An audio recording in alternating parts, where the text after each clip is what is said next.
여러분들은 그런 꿈 있으세요? 너무 바쁜 현생에 치여서 잠시 잊고 있던 꿈. 그런데 문득 좀 더 시간이 흘렀을 때 지금에라도 하지 않은 걸 후회할 것 같은 그런 꿈. 저는 이제 3일 뒤 출국을 합니다. 이번 일정은 LA, 뉴욕, 그리고 런던인데요. 어떤 일을 계획하고 준비하고 실행하는 건 사실 참 쉽지 않아요. 자신의 상황도 여건도 늘 순조롭지가 않거든요. 돈과 시간이 넘쳐나서 자기 마음대로 무엇이든 할 수 있다면 좋겠지만 인생은 절대로 그러지 못하잖아요. 다만 저는 어떤 결정을 할 때 10년 뒤에 내가 어떤 결정에 더 칭찬을 해줄 수 있을까를 생각을 해봐요. 그래서 저는 요즘 계속 아주 많이 무리를 하고 있는 것 같아요. 다들 제가 새롭게 오픈한 영어 강의를 잘 아실 거예요. 그쵸? 요즘 저는 진짜 이 강의 준비에 진심이기 때문에 많은 노력을 기울이고 있어요. 저는 단순히 영어를 가르치는 것보다 인생을 살아가는데 뭔가 꿈과 희망을 드리고 싶거든요. 우리는 계속해서 나아질 수 있다는 꿈? 그럼 제가 또 나가서 새로운 콘텐츠를 담아올 수 있겠죠? 제가 예전에 어느 영상에서도 얘기를 드렸지만 저는 영어 강의보다는 영어로 강연을 할 수 있는 사람이 되고 싶어요. 좋은 메시지를 영어로 전할 수 있는 그런 사람이요. 자, 그래서 저는 여러분들만큼이나 더 열심히 영어를 놓지 않고 공부할 계획입니다. 제가 이번 강의에도 남긴 명언인데요. Do one thing every day that scares you. 뭐라고요? Do one thing every day that scares you. 자, 매일 당신을 두렵게 만드는 일 한 가지를 하세요라는 얘기인데요. 저는 이 말이 주는 임팩트가 참 좋았어요. 두렵지 않으면 우리가 성장할 수 없잖아요.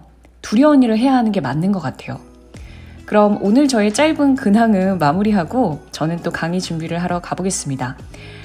이번 내용은 꼭 공유를 좀 하고 싶었어요. 많은 분들이 제가 정말 열심히 준비하고 있는 새로운 강의에 관심을 가져주셨으면 좋겠어서요.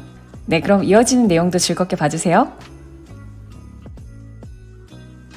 오늘 여러분들한테 대략적으로 지금 제가 어떻게 이 수업을 진행할지에 대한 이야기를 여러분들한테 좀 드리려고 해요. 여러분들이 영어에 있어서 이 부분이 부족하다라고 생각하시는 분, 이 부분을 개선하고 싶다라고 생각하시는 분, 그래서 저랑 핏이 맞다고 생각하시면 이 수업을 들으시면 됩니다. 지금까지 정말 많은 학생들, 제 생각에 한 8,000명 이상의 학생들과 정말 많은 학생들을 코칭하고 티칭을 하면서 느낀 것 중에 하나는 한국에서 영어를 배웠던 분들은 굉장히 인풋에 강하세요. 어떤 정보를 캐치하는 거, 예를 들어 리스닝을 한다거나 리딩을 한다거나 이런 부분에는 강하지만 결국에는 우리가 하고 싶어하는 거 뭐예요? 아웃풋이잖아요. 이 아웃풋이라고 하면 스피킹과 라이팅, 내가 하고 싶은 이야기를 verbal한 랭귀지를 가지고 전달하는 거죠. 아시겠지만 커뮤니케이션 영역에는 두 가지가 있어요.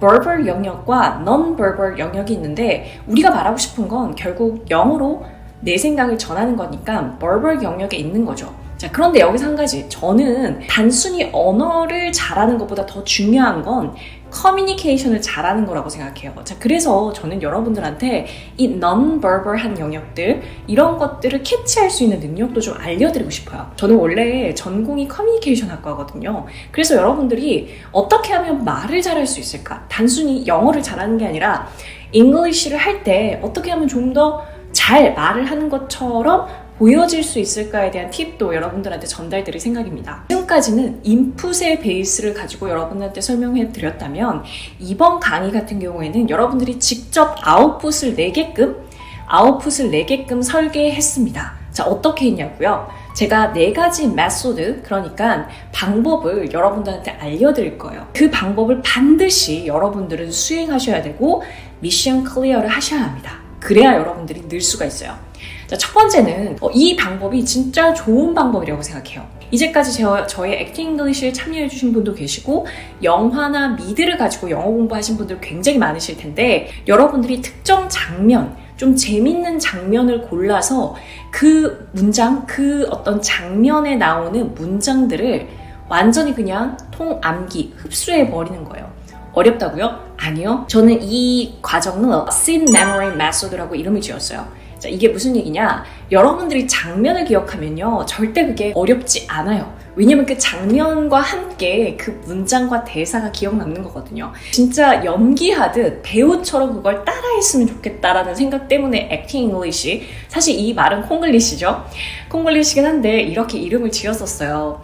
자, 여러분들이 이 과정을 통해서 진짜 그 어떤 문장을 라인을 내뱉는데 배우처럼 하셨으면 좋겠어요. 그리고 두 번째는 mimic method. 자, mimic method라는 건 뭐냐면 흉내내는 거예요. 어떻게 보면 앞에 것과 좀 비슷하다고 할 수 있는데 이 과정에선 저는 인터뷰를 가지고 back and forth conversation을 어떻게 하는 게 효과적인지를 여러분들한테 알려드릴 거예요. 자, 세 번째는요. 우리가 이게 굉장히 저는 중요하다고 생각하거든요. 서머리라고 하죠. 우리 서머리 많이 들어보셨죠? 그거 마찬가지로 어떤 영상이나 어떤 글을 읽고 나서 여러분들이 그 내용을 요약할 수 있어야 돼요. 이게 굉장히 중요한 능력이거든요. Summary Method라고 이름을 지었는데 여러분들이 어떤 짧은 영상을 보더라도 그 안에서 내가 가장 중요한 핵심이 뭐였는지를 캐치하고 그걸 글로 써보는 연습을 할 거예요. 제가 자료들을 만들어 뒀기 때문에 여러분들이 그 과정을 같이 이수할 거고요. 자, 마지막으로 여러분들이 결국은 스피킹 하셔야 되잖아요. 앞에 있는 것들을 가지고도 다 스피킹 할 거예요. 제가 아까 말씀드렸죠. 영화를 보면서 내가 똑같이 통 암기를 하는 것도 말로 연습하고요. 자, 두 번째 미미킹 하는 것도 연습 말로 하고요. 그리고 또 서머리 한 것도 여러분들이 일단은 라이팅을 하고 나서 스피킹 연습을 할 거예요.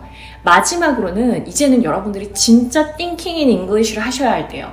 무슨 얘기냐? 세 가지 질문을 드릴 건데 그 질문에 여러분들만의 문장을 만드는 거예요. 아니, 저는 선생님 지금 그 정도 레벨이 아닌데 할 수 있을까요? 라고 생각하시는 분도 계실 텐데 이제는 문장을 선생님이 다 일일이 첨삭해주지 않더라도 여러분들이 충분히 혼자서 공부할 수 있는 AI 시대입니다. 챗GPT가 있어요. 그렇기 때문에 여러분들이 어떻게 문장을 만들고 여러분들의 생각을 영어로 문장을 만들어서 괜찮은 답을 얻어낼 수 있는 방법, 도출해낼 수 있는 방법을 여러분들한테 알려드릴 거예요. 그래서 결국은 생각을 해야 되잖아요. 여러분들이 어떤 질문에 대해서 한 번도 생각해보지 않는다면 그건 절대로 내 입에서 나올 수가 없어요. 제가 이미 저의 영상이나 학생들한테 얘기를 하면서 예시로 정말 많이 들었던 건데 제가 올해 핀란드 방송사와 함께 얘기를 했던 주제가 한 가지가 있었어요. Fertility rate. 지금 South Korea fertility rate가 the lowest in the world죠. 뭐죠? 무슨 얘기죠? 네, fertility rate라는 건 출산율이에요. 만약에 이 주제에 대해서 누가 여러분들한테 뉴스 리포터가 여러분들한테 질문한다고 생각해요. 길거리에서. 가뜩이나 영어가 안 되고 긴장되는데 여러분들이 이걸 생각할 수 있을까요? 아니요. 사실 생각의 영역이라는 건 단순히 영어를 잘하고 못하고의 문제가 아니에요. 여러분들이 평소에 내가 이런 문제에 대해서 생각해보지 않았다면 안 나오는 게 한국어로도 안 나오는 게 너무나도 당연한 건데 많은 분들이 난 영어를 못해서 이런 말을 못해, 나는 표현을 너무 몰라서 이런 표현을 못해, 이렇게 생각을 하신다는 거죠. 자, 그래서 아주 어렵지는 않을 거예요. 굉장히 심도 있는 질문은 아니다 하더라도 한 초, 중급 그리고 중급 이상의 질문들을 제가 이 과정을 통해서 여러분들한테 질문을 드릴 거예요. 그리고 그 질문을 수행하시고 말하는 걸 연습하시고 저한테 업로드를 해주시는 거. 이게 굉장히 중요한 과제입니다. 이 방법을 가지고 공부를 진행해 보시는 거예요. 제가 말하는 건 그겁니다.